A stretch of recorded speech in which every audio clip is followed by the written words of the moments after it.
E eu queria também chamar um pouco de atenção para o isolamento, porque eu acho que o isolamento vai nos permitir rever procedimentos no nosso dia a dia, enquanto pessoas, e também nas empresas. A gente está se adaptando muito bem ao home office, a gente está se adaptando muito bem ao uso de tecnologia, né? Mas tem uma discussão da socialização. E se a gente olhar a sociedade como um todo nesse momento, o que surgiu de pequenos negócios feitos via a tecnologia, para suprir exatamente essa socialização que quem foi obrigado, vamos chamar assim, e não houve aquela aculturação do home office, sofreu. Então, eu acho que a gente tem que começar a olhar com um olhar mais, usando sua palavra, um olhar de sensibilidade, mas, sobretudo, um olhar positivo.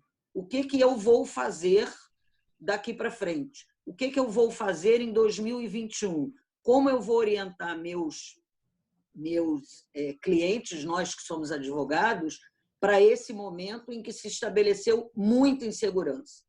Eu acho que assim, não sei, eu gostaria de ouvir a opinião do nosso colega, porque você já ressaltou que não é do direito do trabalho, se há, assim, se ele vê uma concordância nisso, nessa própria quadro futuro. A gente está planejando, eu sou negociadora, né? Então eu sempre tenho o plano A e o plano B. Então, é claro que eu tenho o plano A se a decisão for mantida e tenho o plano B se a decisão for mantida, e atualmente tenho o plano C, que é como nos comportaremos em 2021, quando acabar o estado de calamidade pública, né?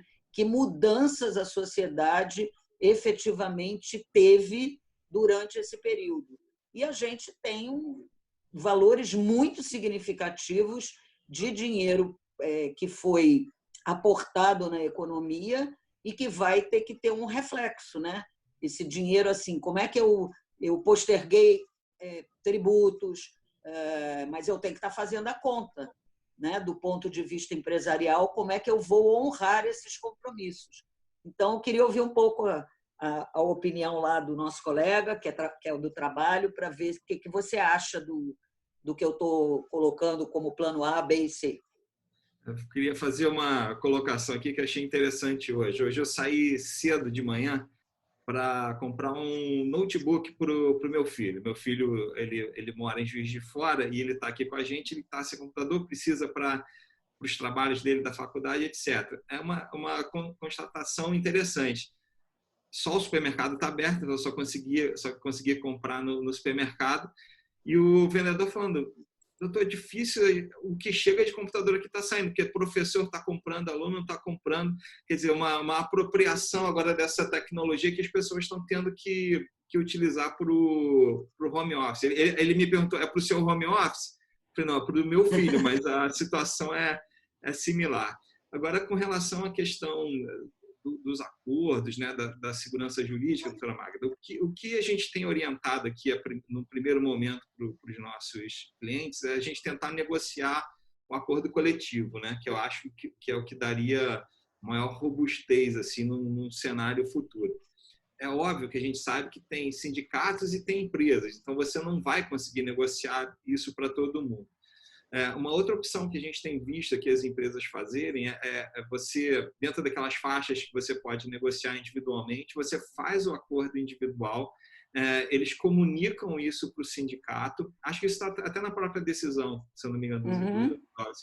E eles têm 10 dias para se manifestar, não se manifestando, toma como válida, né? Aquela negociação, não sei se é o 671, 651 da CLT, agora me fugiu aqui o artigo. De qualquer forma, o que a gente tenta fazer nesse momento é negociar, mostrar para o sindicato que a gente quer manter os empregos, que a gente precisa fazer essas reduções, e que a gente advoga por uma indústria grande aqui na nossa região, e o sindicato começou a querer embarrear uma negociação que a gente estava fazendo. Porque é questão de prêmios, etc. Eu falei: gente, vocês não estão entendendo. A empresa, os clientes da empresa, eu e o Dr. João, a gente estava numa reunião lá na empresa, um dos maiores clientes da empresa ligando para eles e falando: ó, eu não vou pagar vocês agora, só vou pagar vocês daqui a 90 ou 120 dias. O que a gente está falando, a empresa está sem está sem faturamento nenhum. Eles estão criando uma demanda para poder tentar sustentar esses empregos que estão na berlinda, na verdade, né? Então, a gente tem sido muito cauteloso, tentando direcionar todos para um acordo coletivo para evitar. Sempre foi da minha opinião de que essa redução salarial teria que ser por acordo coletivo. Então, quando a gente começou a conversar sobre isso, a gente já começou a trabalhar isso junto aos sindicatos. Por sorte, aqui na nossa região, a gente tem conseguido fazer esses acordos de forma coletiva. Então, num primeiro momento, parece que a gente tem uma segurança, não vou dizer maior, mas uma recepção maior assim dos sindicatos, né? E acompanhando aqui alguns juízes do trabalho aqui, amigos, né, do Rio, outros aqui, Três Rios, de Petrópolis mesmo, muitos estão levando em consideração essa questão da manutenção do emprego, mas isso é um entendimento particular de cada um deles, né? Muitos têm se manifestado no sentido de entender esses acordos individuais, da força, estado de força maior que a gente está passando, mas igual a senhora falou, a gente precisa do plano A, B, C, D, E, F, G, H, I, até esgotar a ABCD. Exatamente. Tá bom? Eu vou até me permitir complementar para você. Eu dei aula esse final de semana em Petrópolis. Lembra até que a gente tinha combinado de repente, se encontrar, porque eu estaria em Petrópolis dando aula no MBA. E a aula é de negociação. E aí, na verdade, fiquei pensando aqui como é que eu ia fazer uma aula com os alunos. E aí, como eu tenho esse lado meu de escritora e tal, comecei a pensar em palavras que a gente pudesse trazer para o entendimento da situação.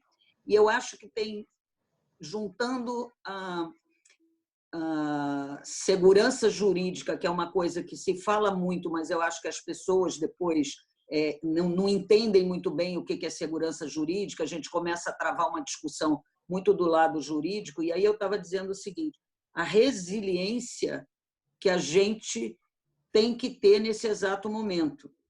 Então, assim, o que a gente vê, alguns juízes, e aí você citou alguns, eu agora estou pensando muito assim, como é que a gente pode fazer, no plano B, né, no pós, essa discussão do acordo individual e tal, como é que eu posso fazer também com uma coisa que são as empresas que fizeram acordos trabalhistas antes do estado de calamidade e que têm parcelas a pagar.